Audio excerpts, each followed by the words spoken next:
right there. Let's quickly run through all these slides because it might sound weird, but like it'll help explain why Alex O'Connor is wrong. But to explain like his position, right? His position would basically be that entities can claim the divine name without actually being God, like ontologically, right? So his view is, well, some people are calling this today, right? Is that he's basically saying that Jesus can be God, but he's like Yahweh in a lesser sense, right? And he's probably the best defender of that position that we'll see online. So that's why I wanted to engage with him specifically. But I mean, obviously, other people are trying to defend it too. So that's why I should probably go over why this doesn't work. But to like start off with, we should probably understand what certain terms mean. So, firstly, a term is just a word in itself, like taken independent from what it refers to. So, like the word table is a word, and a referent is the object that the word refers to. So, if you take the word table itself, that's a term. But then, if you say something like the ball, like the table is red, right? In that sentence, table is a word, but the referent of that word is the actual table in the room, right? Similarly, if you say the ball is red, there's a term ball, which is a word, but that term has like an object that it picks out or refers to. So the term ball signifies a particular red ball. Similarly, like if you want to say John walked down the street, you can say a man walked down the street. And the in the sentence, man is a term, and the referent for that term is John. And basically, term and referent are going to be important here, but they're distinct concepts, but they're related to each other. Now, a valid referent is going to be some referent that is accurately described by the term. So, like a valid referent of man is Peter, and this is because Peter is a man. But you can't call Peter's pet dog a man. That's not a valid referent of the word man. Yeah. So, like a name or a title, and a title is just going to be something that a term that designates an object. So, doctor is going to be a title, and the referent of that title can be any doctor, depending on the context. And a name is basically just a title, but more specific. And names and titles are just terms where anything that is titled or named by that term is a valid referent of that term. So, like, if one of Mark's title is president, then you can say the president did, and then whatever, and the referent of president is Mark. That's a valid way to use that term. That's just like how names and titles works. That's just a necessary entailment of it. Similarly, like if you have a term, right, and it's a title, then any potential valid referent of that term is a title, or any potential referent of that term is titled or named by that term. So, like if I say Mark is down the road, the referent of Mark is the person standing down the road. The only way the referent can be the person standing down the road is if Mark is a name for that person, right? And this is just basic. I think anyone will understand this. This is like it's tautological, basically, right? It's just within the definition of the concepts themselves. Now, finally, if some term is like a name or a title for an object, then you can say that object is, and then insert the term afterwards. So, if the person down the road has the name Mark, then it follows that that person down the road is Mark. So I'll get into why this is important, but first I think we should go over the Angel of the Lord passages and see how they work. So basically, there's this commonly appearing figure in the Torah, especially Genesis, called the Angel of the Lord. The phrase "Angel of the Lord" is translated from Malak Yahweh, right? Now, the word translated to angel is just means messenger. It doesn't have the same ontological connotations as it does today. So the angel of the Lord is a messenger of Yahweh, but not necessarily like an angel, like ontologically. Like it's not a baby with wings or whatever image of angel you want to see. Um, what's interesting is that the messenger is Yahweh, but he's also distinct from someone else who's just referred to as Yahweh. And we'll see this down. But interestingly, right, Douglas Stewart in his commentary points out that like the phrase Malak Yahweh might just mean the angel that is Yahweh. So that would provide evidence for the position that the messenger just is Yahweh. So in Genesis 16, 7 to 13, what we see is that the messenger is like directly referred to as the Yahweh who spoke to her. So if you look at the passage, right, in verse 13, it says, "So Hagar named the Lord who spoke to her, 'You are the God that sees me.' For she said, 'Here I have seen the one who sees me.'" And in context, the referent, right, the referent of the term Lord is just going to be the angel. That is the most direct referent of that term. Similarly, in Genesis 20 21, right? The angel is actually the one who promises to bless Hagar's children. So let me pull up the verse real quick. He goes up to her and says that I will bless your children, right? He says, "Get up, help the boy, hold him by his hand, for I will hold him by his great, and I will make him into a great nation." But the issue is, this is the angel saying it, right? So this once again displays the angel's authority. Now, finally, and well, similarly in Genesis 22, right? God calls upon Abraham to sacrifice Isaac, but obviously we know what happens later. But what's interesting, what's that? In verses 1 through 12, when we actually look at it, what it says is that the sacrifice was to the angel of the Lord. And notice how, if you he says, so the angel of the Lord called him and said, "Abraham, Abraham, here I am. Do not harm the boy.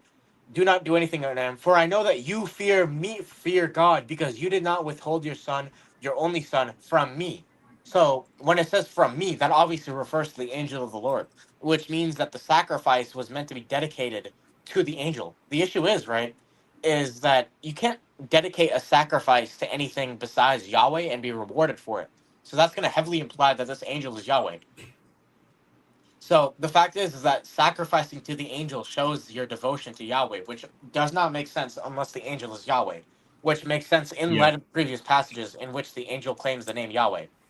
Now, another one is very interesting. So in Genesis 31, right? Jacob has a dream, right? And the angel of God goes up to him and says, "Jacob, here I am." And he replied, and then he says, "Observe that all the male goats mating with the flock are streaked, speckled, or spotted, for I have observed that that all that Laban has done to you. I am the God of Bethel, where you anointed the sacred stone." Now, this is important because it says, "I am the God of Bethel." Who is the God of Bethel? Well, if you look at Genesis 28, the God of Bethel is Yahweh. And in fact, it says that you anointed the sacred stone and made a vow to me.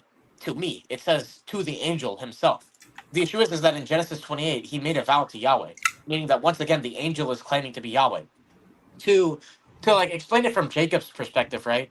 It's like if you had a messenger come to you and this person just says, "I am the God of Bethel. You made this vow to me, and you dedicated this sacred stone to me."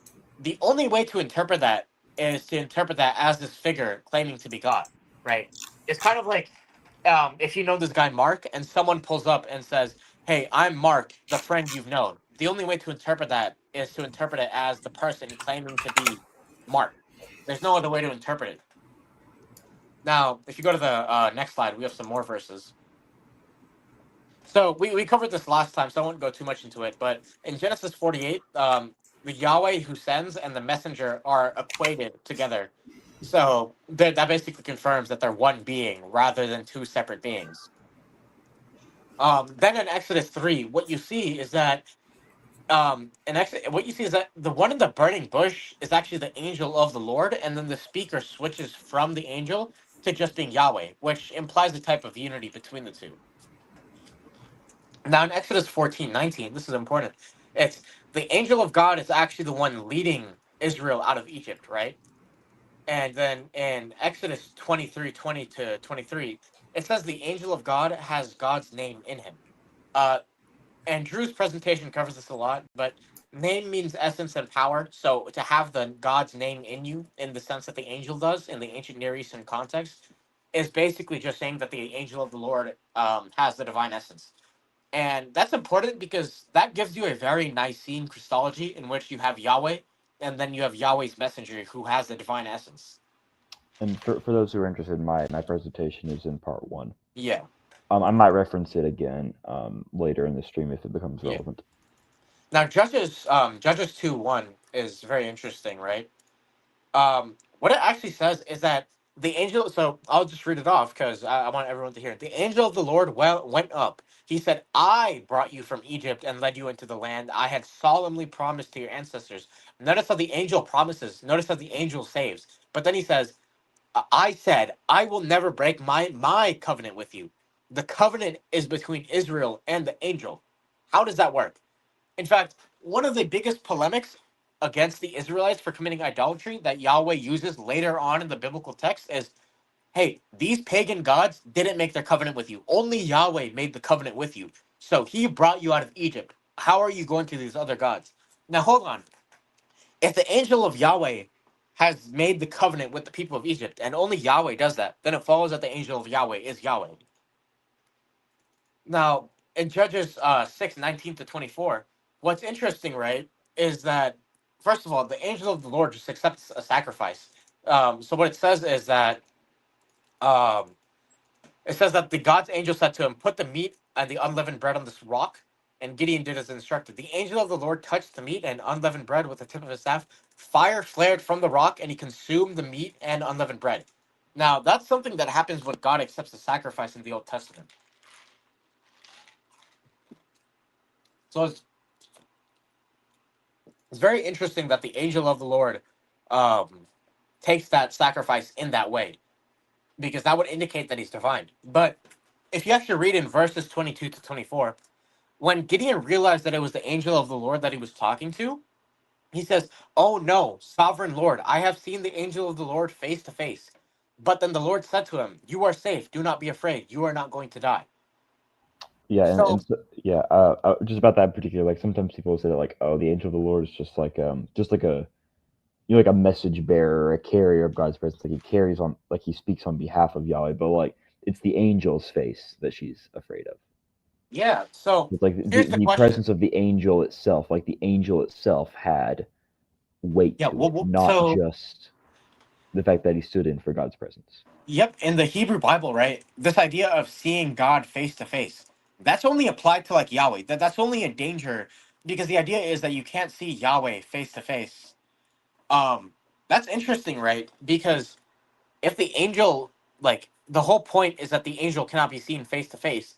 But in the past, right, if you look at the Pentateuch especially, the Israelites have this fear of seeing Yahweh because they don't want to see God face to face, right?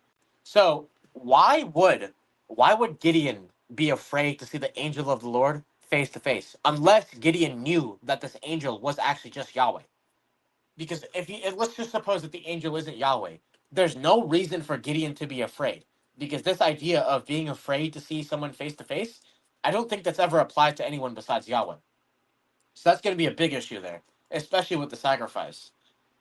Now, and similarly, right, in Judges 13:17 to 23, Manoah, right, or Manoah, however you want to pronounce it, what she does is she asks the angel of the Lord for his name, and the angel says, "You should not ask my name because you cannot comprehend it." And this is going to tie back to what Drew said about name equaling essence and power. He's saying that he cannot, she cannot, or like they cannot comprehend the power and the essence of the angel of the Lord, which is very important because, well, if his name isn't just Yahweh, why aren't they able to comprehend it? Like, who is this guy that he can say that unless he's God? And this is confirmed, right? When Manoah said to his wife, "We will certainly die because we have seen." And then I think so the NET translate this as supernatural being, but if you look literally, it just says, "We will certainly die because we have seen Elohim." Now, although Elohim does not necessarily like mean how we would use the word God, right? It can just mean immaterial being. The issue is that how do I put it? It's kind of like the word Lord. Lord can apply to anyone with a status of power. So like you can have a landlord, for example, right? But most commonly, you're gonna see it apply to God, right? Similarly, with Elohim, the way that the authors use it, most commonly Elohim is just gonna refer to God. Now, this is important because Manoah says, "We will certainly die, for we have seen Elohim." And I can hold on, I can pull up the Hebrew actually for Yeah, this. and especially in the context of like seeing the Elohim being dangerous. It's Yeah, like that you never in the Hebrew Bible you never have, so it's like other reference of Elohim are like the deceased Samuel, like the spirit of Samuel in I think it's First Samuel chapter 16, I think.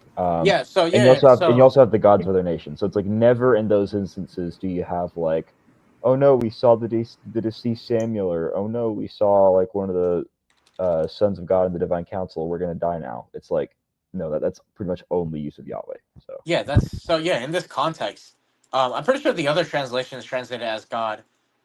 The reason why the NET translated is because I don't think the translators think that the angel of Yahweh is Jesus. I can check right now. I can just pull up the footnotes. Let's see. Yeah, so the footnote in the NAT says seen God, and they just say that's the literal translation. It's just like they say it's unlikely because it's God's messenger. But the issue is that's just the NET's assumption that God's messenger also isn't God. So, yeah, so basically those two, Judges 6:19 to 24 and Judges 13:17 to 23, I think those can only make sense if like they have the divine essence and they have the divine glory. Because the whole reason why people are afraid to see Yahweh is because it's Yahweh. It's not some lesser deity. It's like Yahweh himself appearing to you, right? That's going to be scary because that is the most high God. And finally, right? The messenger is a judge and a warrior. And I posted a bunch of passages I probably don't need to walk through, but there's like this motif of like him being a judge and a warrior who holds a sword. So there's passages that talk about like him destroying cities with a sword or approaching someone on the city with a sword, for example. And that'll be important later once you go to the next slide. So, like, finally, moving to the New Testament, we can see that the angel of the Lord is Jesus. So, firstly, the theophanies in the Old Testament are actually of the Son. The Father isn't the one seen, but rather it's the Son. So, if you look at John 12:37 to 41, Jesus says that when Isaiah saw God's glory, he was saying Jesus' glory, which is important because that implies that Jesus is the one that Isaiah saw. So, that means that Jesus is already God, according to John. But also, what we see is that Jesus is constantly called God, but then distinguished from the Father, who is also God. And what's interesting is that the way Jesus is distinguished from God is by being called his messenger, which is very similar to the Old Testament's messenger of Yahweh. Now, in Jude 1 to 5, it says that Jesus saved the people out of Egypt. Now, given Jesus' role as messenger of God, it's not that hard to link the messenger of Yahweh with Jesus, given what Jude 1:5 says. In fact, I believe it is, let me see. Yeah, it's Isaiah 63:9, which says that the messenger is the one who saved Israel out of Egypt, which makes a connection to the messenger of Yahweh very likely with Jude 1 to 5. Now, similarly, Colossians 1:15 says that Jesus is the image of the invisible God. And this kind of ties back to how the Jews conceive the messenger, or like the second power, as they called it, as being like Yahweh visible, whereas the one who sent the messenger was Yahweh invisible. But according to Paul, Jesus is Yahweh visible, making him the messenger. And finally, right, the role as like judge that Jesus takes, where like he's holding a sword and he's executing God's justice, that's like paralleling basically what's said about the angel of the Lord in the Old Testament.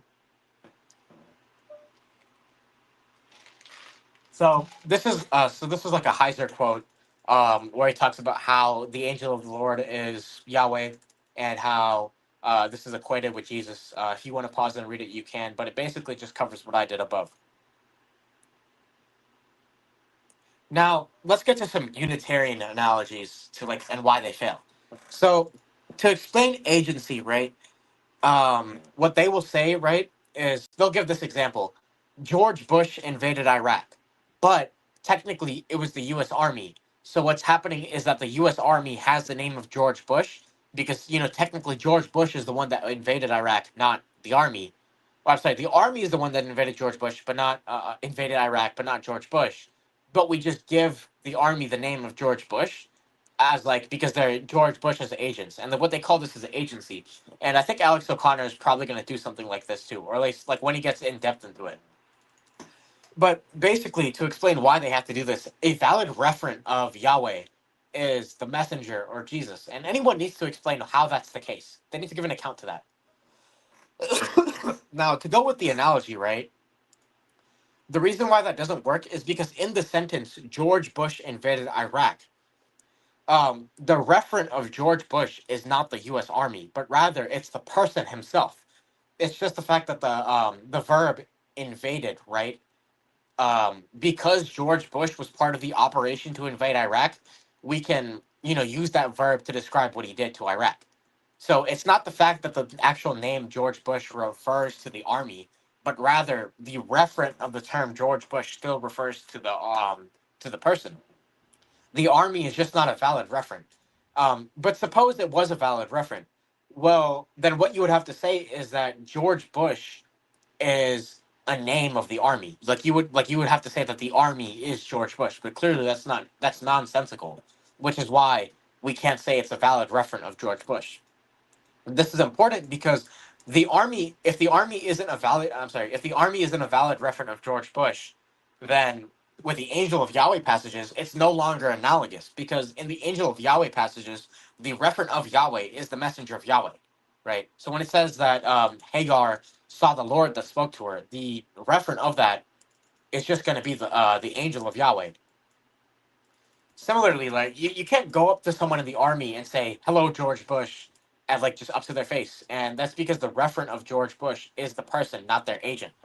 And this is important because if Jesus is just referred to Yahweh as like a way of introducing himself, so like um, when the angel of the Lord introduces himself as the God of Bethel, right? He just says, "I am the God of Bethel," and that's how he introduces himself.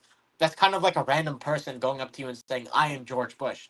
You can't use agency to get out of that. You can't say, "Oh, he's George Bush's agent. That's why he's claiming to be George Bush." That's not how that works. That's just not how names work. Um, so that's important because it shows that you can't use agency to like help explain that passage, because well, all the examples are going to fall because they don't understand that the referent of the name just refers to the original person themselves, not the agent. Yeah, and it's not just like it's not just disanalogous on like the name point, but also how they're treated too. It's like you can't treat just like a random person in the army. You're even a high ranking person in the army like you would treat George Bush. Like you can't go up to like Yeah, just a you can't. random you can't go to a random cadet and be like, "Hello, Mr. President," and you can't do that with like a high ranking official either. But you can treat the angel of Yahweh like Yahweh. Yep. And one thing I wanted to say relating to that, like some extra evidence to back that up, is that Jesus himself accepts worship in Matthew. What is it? Yeah, and we're gonna get to that 28:9. more. Yeah, we're gonna go Yeah. over that soon. We're gonna get more All into that right. today because he does challenge that topic. All right. So if you go to the next slide, I'll give you some more examples as to why agency doesn't work. So, like, let's say this example: if a mailman gives you a letter from your brother, you can say, "My brother sent me a letter." But the word brother, the referent of that word is not the mailman, right? The referent of the word brother is just your brother. The reason why you can use the verb sent, like, and ascribe it to your brother, is because he partakes in the operation of sending.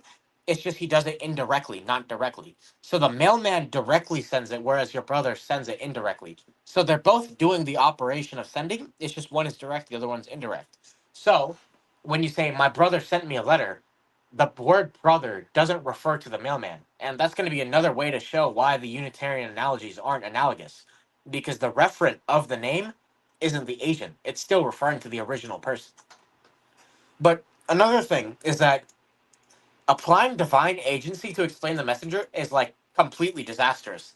So suppose this: if an agent can be called Yahweh because he's sent by Yahweh, can we call any Christian by the term Yahweh? Because we have to remember, right? This is God's name. Like, you can just substitute this for anything. So like, if let's say Adam is in the image of God, right? He's going to be God's agent. Can we go up to Adam and say, "Hey, what's up, God"? No, you can't do that. That's like, it's just dumb. It's not how that works. Similarly, right? Can you go up to Peter because he's in Christ's image? He's part of Christ's body. Does that mean you can go up to Peter and say, "Hey, what's up, Peter"? Like that's not. I'm sorry. You cannot go up to Peter and say, "Hey, what's up, Jesus"? Like that's not something you can do because of agency. So if you can't do that, I don't see why agency helps explain why the angel of the Lord is called Yahweh. Similarly, right? if we can just call agents Yahweh because they're an agent, then we will never know when it's actually Yahweh or if it's an angel. So, for example, um, let's say you want to prove that Yahweh is omniscient. Well, you could go to the text that say he is, but then how do you know that it's not talking about an agent because the referent of Yahweh is just that agent instead of Yahweh? Which means that you distance God from creation entirely in terms of epistemology because you never know when it's God and you never know when it's not. Yeah, for sure. I'm scared of a Jehovah's Witness coming to my door now and saying, "I am Jehovah," divine agency. Yeah, I mean, this is a really good point. I mean, like, this idea that's where that their theology leads. That like Yeah. if yeah. Yeah, for Yeah, sure. Because arguably, like, the Christian body, the church, is God's manifestation on earth. And it's through the church that all of his work and his kingdom is like spread out. And so you could argue that almost like if you were to use the principle of agency consistently, that divine prerogatives are to be attributed to the church and church members. But obviously that would lead to like a theological collapse that no one would. And before Yeah. someone points this out, someone can point out like theosis, but the issue is that theosis doesn't involve you like saying I am God, where like God refers to how you have the divine essence, or like claiming that you're Yahweh or anything like that. Theosis just refers to like sanctification, basically. So theosis doesn't help them either to show that the church is like deified in the way that the angel of the Lord is. Paul Schlachter counters by saying, I don't hear Roy's voice. I hear a digital representation of the voice, an image of someone far away. Still, I'd call that representation Roy or Roy's voice. Yeah, that doesn't work because the referent of Roy is still the person. That's me. It's the referent of Roy is not the actual representation. It's me. Like, rather the visual representation is just a medium by which I'm communicating. Yeah, for sure. Like, I don't think anyone here actually like calls what they hear like Roy. Like, you know? Like for example, right?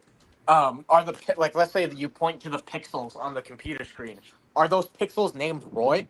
Well, if you think that the referent of Roy can be the pixels on the computer screen, then you're basically saying that the pixels just are Roy. But then if I'm Roy and the pixels are Roy and we're not the same like person, we're not the same object, we're not the same substance, then it follows that there's two Roys, which is nonsensical if you want me to be honest. And I think that's what the Unitarian analogies lead to. They actually lead to polytheism, which we're going to cover in a bit. But I think another message of doing a rejoinder to this comment is that I think particularly Wisdom of Solomon 7 talks about like, so this is about the angel, y'all. This is still about like this is still about like the second power.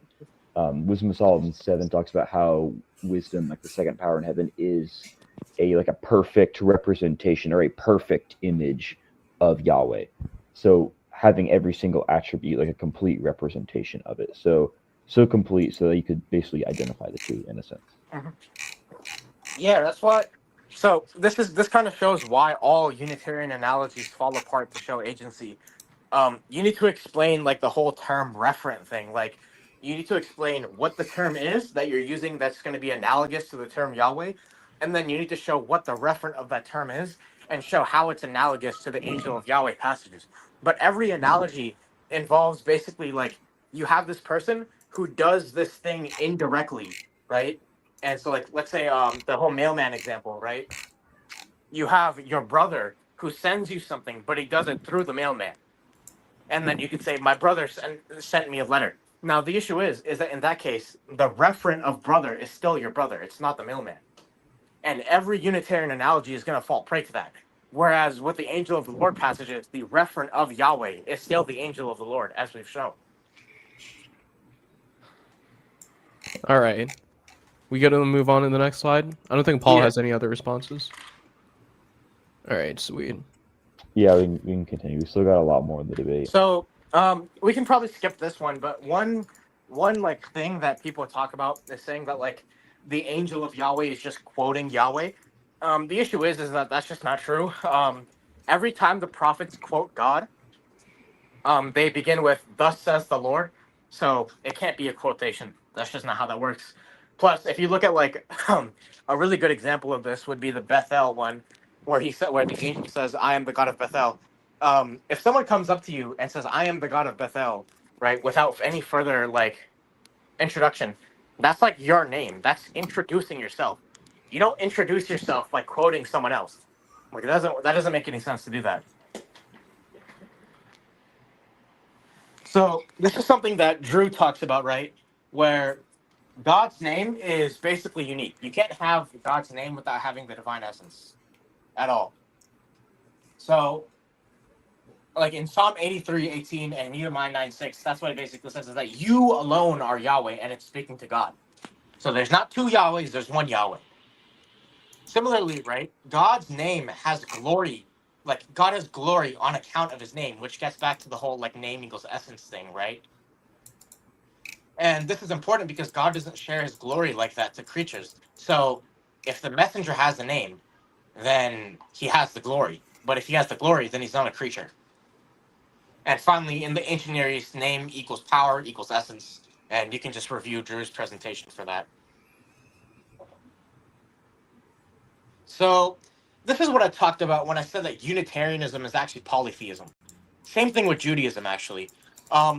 So we can just run through this argument. Firstly, if the referent of Yahweh in the Bible is the angel of Yahweh, then the angel of Yahweh is Yahweh. Now, when I talked about term and referent and names and titles, we already went over this.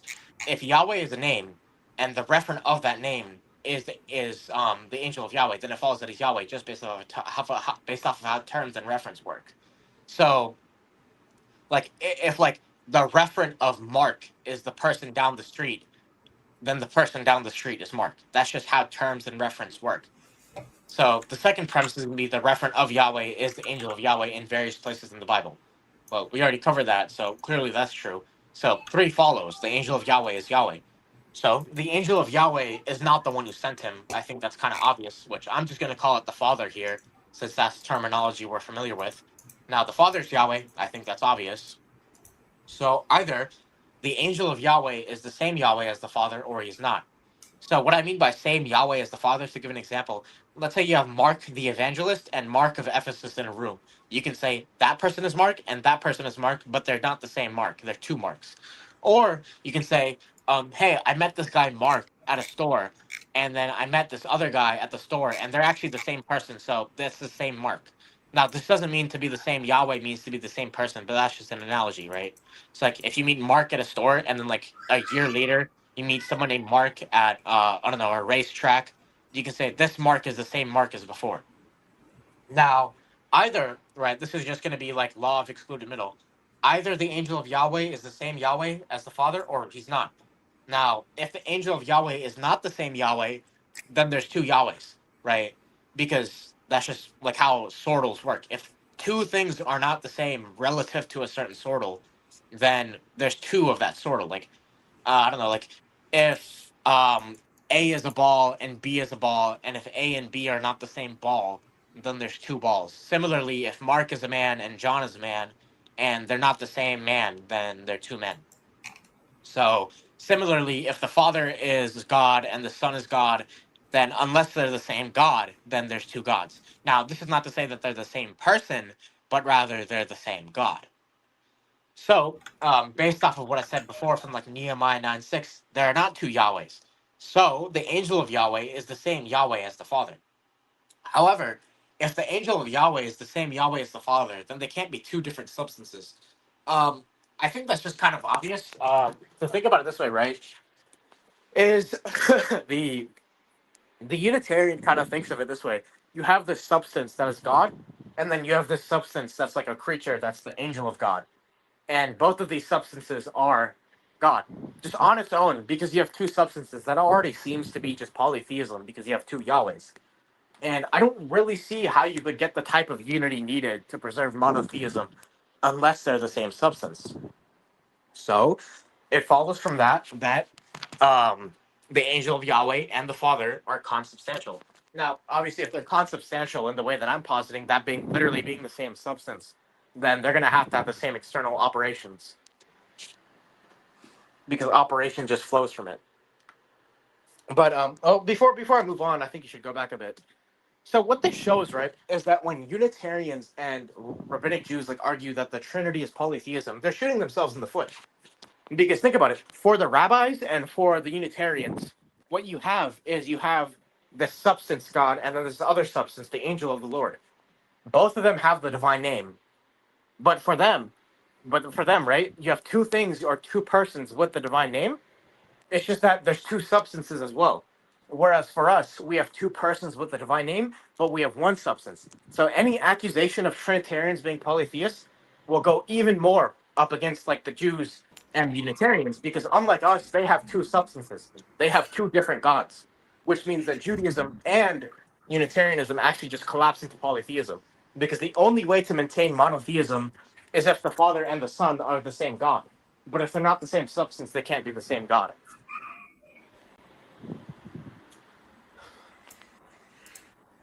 But yeah, that should be enough for now. So That's a really good argument.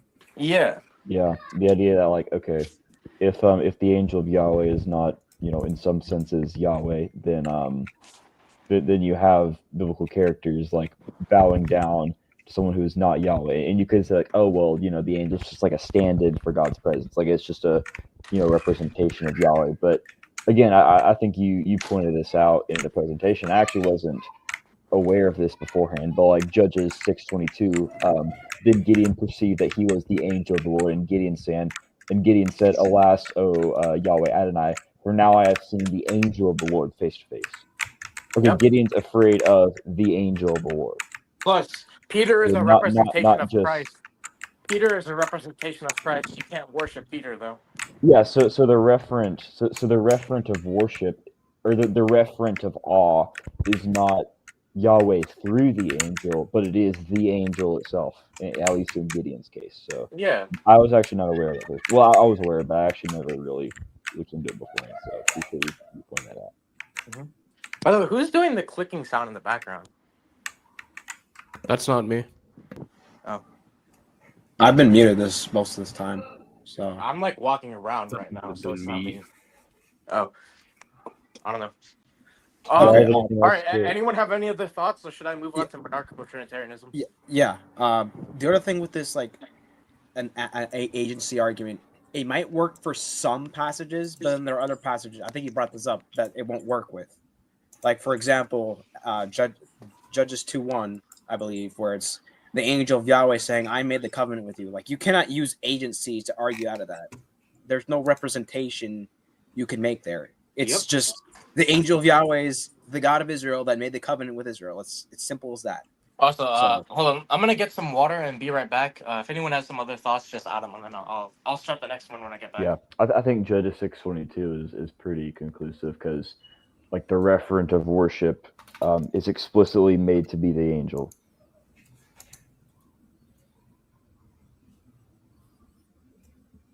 Yeah, for yeah, sure. and just to kind of repeat what I was talking about earlier, because I feel like I didn't articulate it super well, but just on Paul's comment earlier of he didn't hear Roy. Yeah, I don't hear Roy's voice. I hear a digital representation of the voice, an image of someone so far away. Still, I'd call that representation Roy or Roy's voice.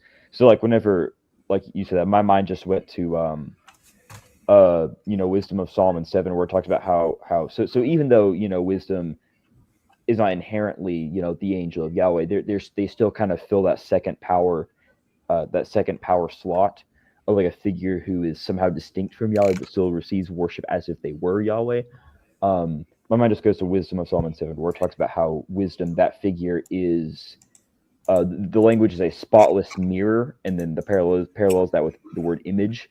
So wisdom is a spotless mirror, a reflection or a pure emanation of God's essence. So the idea is that wisdom perfectly encapsulates every single part or attribute of Yahweh. So in this case, for the example that you gave of Roy's voice, it would be more like if the representation of Roy's voice that you were hearing was accurate to every single precise detail that was indistinguishable from Roy, if that makes sense.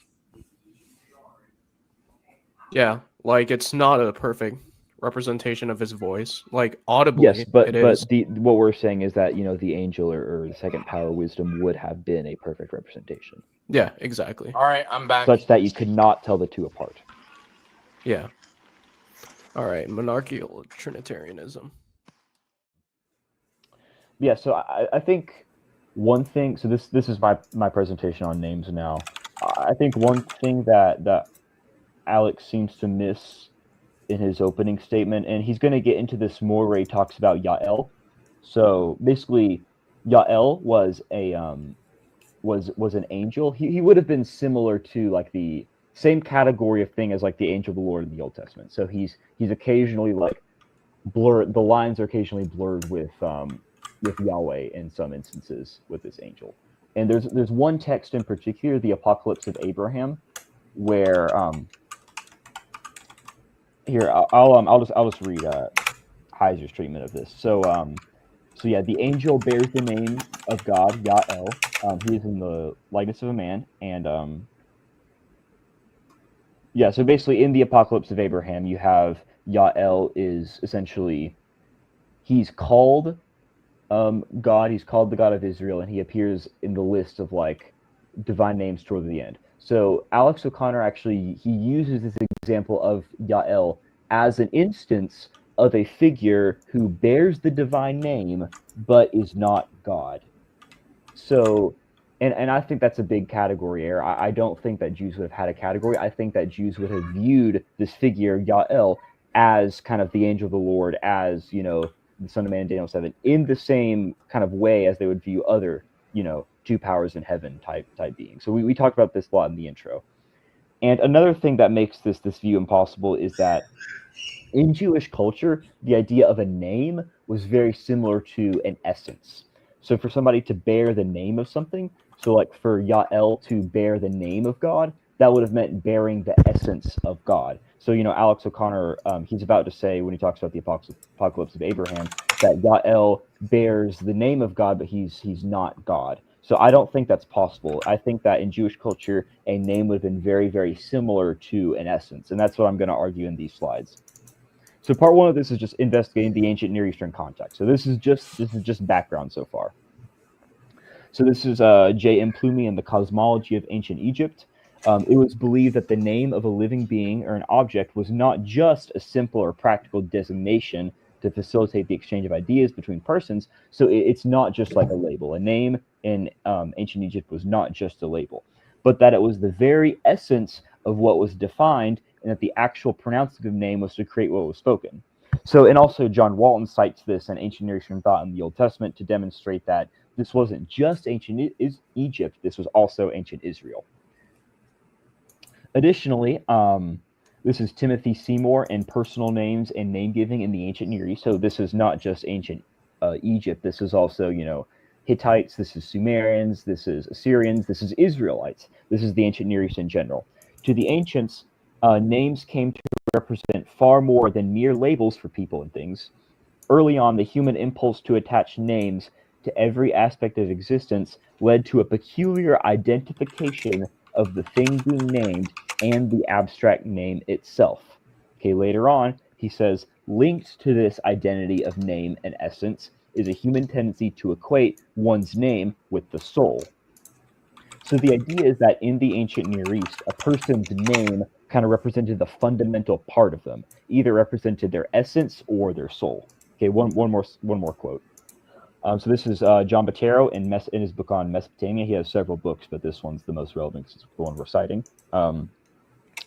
We have known for a long time that the name in ancient Mesopotamia was not, as in our own view, an epiphenomenon, a pure accident extrinsic to the object. So it's not in our culture, it's not just a label.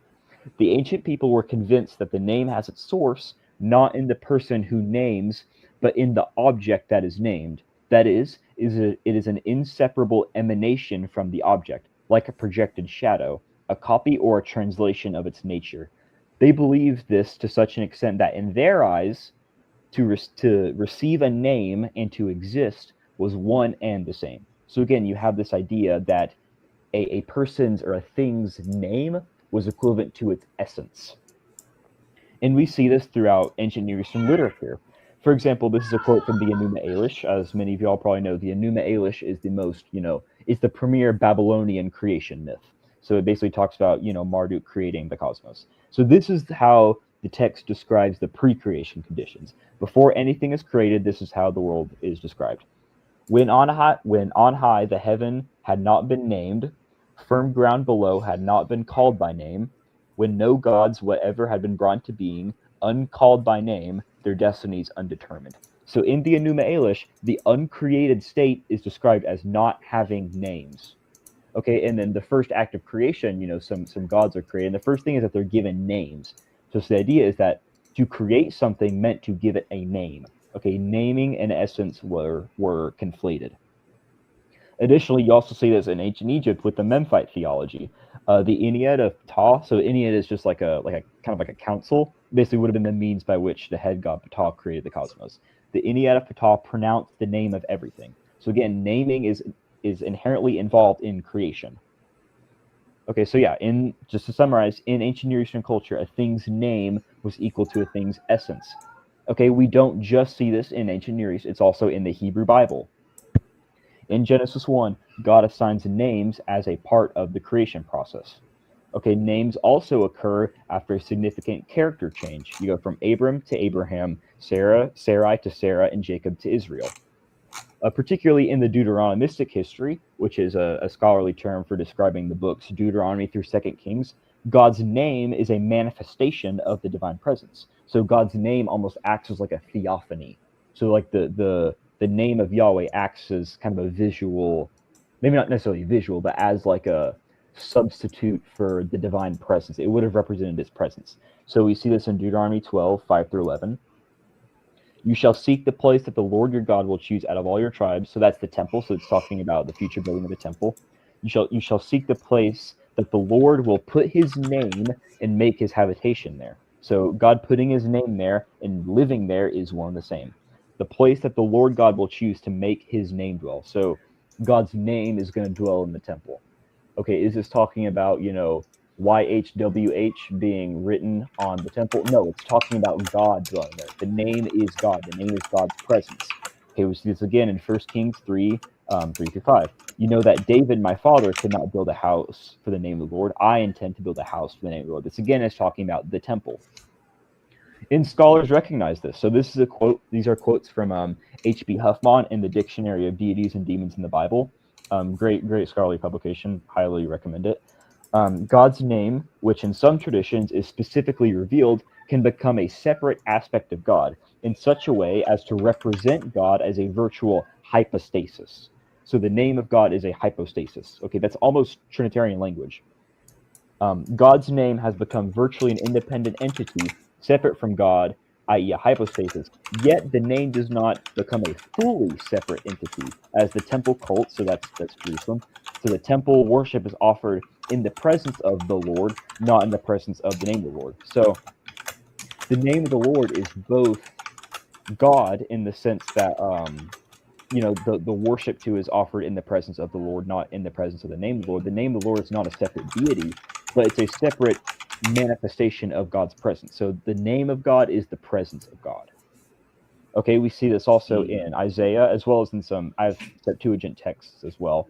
So behold, the name of the Lord, so Septuagint translates that as Anama Kuriu. So just to demonstrate that the Septuagint is tracking with this. The Septuagint does not replace the name of the Lord with something easier to understand. The Septuagint keeps this theology of God's name being God's identity, or God's essence. So behold, the name of the Lord comes from afar, burning with his anger and in thick rising smoke. His lips are full of fury, and his tongue is like a developing fire. So the name of the Lord is God, is God's essence. Okay. Similarly, Psalm 21 says, may the Lord answer you in the day of trouble. May the name of the God of Jacob protect you. Okay, and the Septuagint also continues this idea. The Septuagint doesn't replace it with something easier. The Septuagint also keeps the idea that God's essence is God's name. Okay, again, so we also see this with Exodus 23, 20 through 23. Behold, I send an angel. So this is talking about the angel of the Lord, who we've kind of referenced before. Behold, I send an angel before you. He will not pardon your transgression for my name. Okay, same thing in the Septuagint, same idea. The Septuagint is not making this easier. It's keeping the same theology. For my name is in him. So God's presence, God's essence is in the angel. The angel of the Lord shares the name or the essence of God. Okay, David Wood talked about in this opening, this forms the basis for Trinitarian thought in the New Testament. Okay, so this isn't just in the Old Testament as well. Intertestamental literature has these same ideas too. So Psalms of Solomon, which would have been dated around like 2nd to 1st century BC. There's still some debate on it, but Psalms of Solomon 7:5 says, when your name dwells among us, we will be shown mercy. Again, it's not talking about YHWH, the actual name. It's talking about the essence of God. It's talking about God himself. Odes 3:8 says, you who shackled the seas by the word of your command, who sealed it by your awesome and honorable name. Okay, the name of God, the literal Hebrew consonants is not a weapon. It's talking about God's essence. Okay, it's talking about God himself. God himself shackled the oceans. Okay, not a string of letters. Okay, so yeah, in the Hebrew Bible and intertestamental literature, God's name was a substitute for God's essence or presence. Okay, so Jesus in the New Testament is portrayed as the name of God. John 17:6, Jesus says, I have manifested your name to the people whom you gave me out of the world. Jesus has manifested God's presence to the people, to his disciples. Okay, Jesus has God's presence, and he's manifesting it to them. Romans 10:9-11. So this is really significant because Romans 10, the book of Romans, one of the earliest New Testament documents we have. So this is very, very early Christology in Romans, okay? If you confess with your mouth that Jesus is Lord and believe in your heart that God raised him from the dead, you will be saved. Okay, so Paul is saying that you will be saved if you confess to Jesus, if you call it to Jesus. Okay, how does he defend this statement? He says, for everyone who calls upon the name of the Lord will be saved. Okay, that's a quotation from the book of Joel. Paul is equating the name of the Lord in Joel with the name of Christ. Okay, Jesus has the name of God. He is the name of God. He has the essence of God. Okay, we also see this in Acts. So Acts 40 through 41 says they beat them. These are the apostles.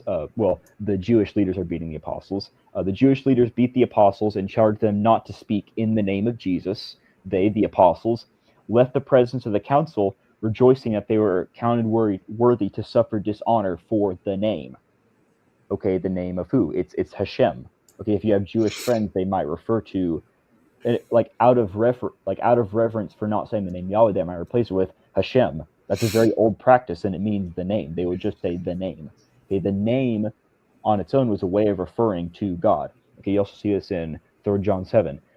They have gone out. This is referring to missionaries in the Johannine community. They have gone out for the sake of the name. Okay, again, the name of who? The name. It's Hashem. It's the divine name. It's the thing that Jews would say to avoid saying Yahweh. Okay, and C.K. Barrett in the International Critical Commentary on Acts 1-4. Okay, this is not like a conservative commentary series. He says, the Jews used Hashem, or the name, to avoid saying God. The Christians took this up for Jesus because they thought of Jesus as God. Okay, so Jesus is the name of God, which, as we've shown from the Hebrew Bible, from the ancient Near East, from intertestamental literature from the time of Jesus, the name, or a name, would have been viewed as an essence. Okay, so summary: though the New Testament does not depict Jesus as the same person as God the Father, okay, it doesn't depict them as the same person, it nonetheless depicts them as sharing the same name, which, as demonstrated, meant essence or presence. Okay, Jesus and God are different people, but they share the same name, which means essence or presence. This is very Trinitarian language that we're using. Okay, that's all I've got. They're responding to each other at cross purposes. I respond to an opening, he responds to my opening. I sort of have to take it back a few paces, but I'll try and make it interesting. We heard about the angel of Yahweh and the suggestion that this might indeed just be Jesus. It might be. Look, I don't claim to be the sort of final authority on exegesis here. I'm simply asking you to consider what you think is a more appropriate explanation. I suggested the divine name-bearing model as opposed to the 2,000 heaven. And when I look at passages such as Exodus 23 verses 20 to 21, see, I am sending an angel ahead of you to guide you along the way. Pay attention to him and listen to what he says. Do not rebel against him. He will not forgive your rebellion, since my name is in him. I just ask which interpretation lends itself more nicely to the passages. David's rebuttal there seems to suggest that I was under the impression that Jesus is... Yes, I just wanted to point out that Alex seems to have almost a dichotomy between what he calls the name-bearing model and the 2,000 heaven model. I think the verse that we brought up last time, Exodus, 23:21, I think kind of refutes the idea that these are two completely different models. So I think Roy went into this in his intro, but yeah, behold, I send an angel before you to guard you on the way, to bring you to the place that I've prepared. Pay careful attention to him and obey his voice. Do not rebel against him, for he will not pardon your transgression, for my name is in him. So again, this is the angel of the Lord, and one of the ways that God describes the angel of the Lord is that his name is in him. So kind of the second power in heaven bears the name.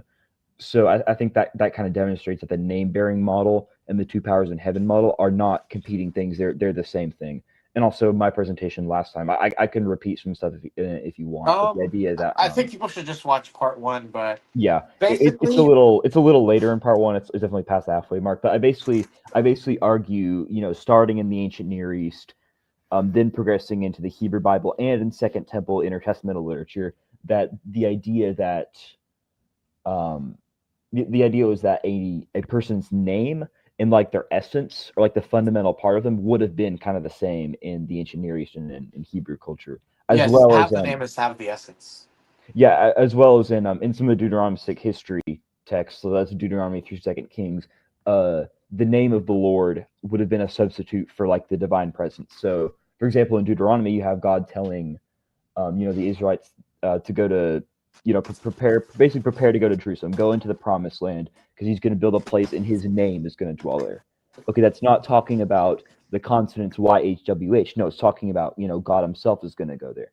Similarly, in First Kings, I think it's chapter 5, verse 3, Solomon talks about building a temple for God, and he says that he's going to build a house for the name of the Lord to dwell. Okay, again, it's not literally YHWH. No, it's God's presence dwelling. The name of God is the presence of God. And then later in my presentation, I demonstrate that in New Testament theology, Jesus is the name. So in John 17, Jesus says he manifested God's name to you. He manifested God's presence. Likewise, you have in Acts, the disciples rejoiced that they were counted worthy to suffer dishonor for the name. Okay, the name of Jesus. Jesus is the name of God. Likewise, you have in Romans 10:9, for whoever calls upon, or first Paul says, if you confess with your mouth that Jesus is Lord, you will be saved.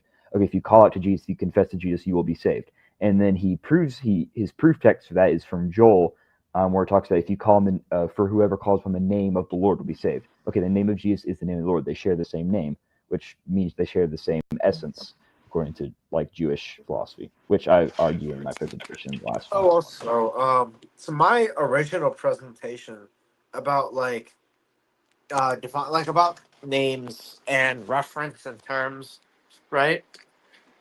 If the angel of the Lord has the name Yahweh, then he's Yahweh. Like just based off of how names and reference and terms work. That's just Yeah, how those Roy, it'd be concepts wrong go. if I called you Apollos, and Apollos would be wrong if I called you Roy.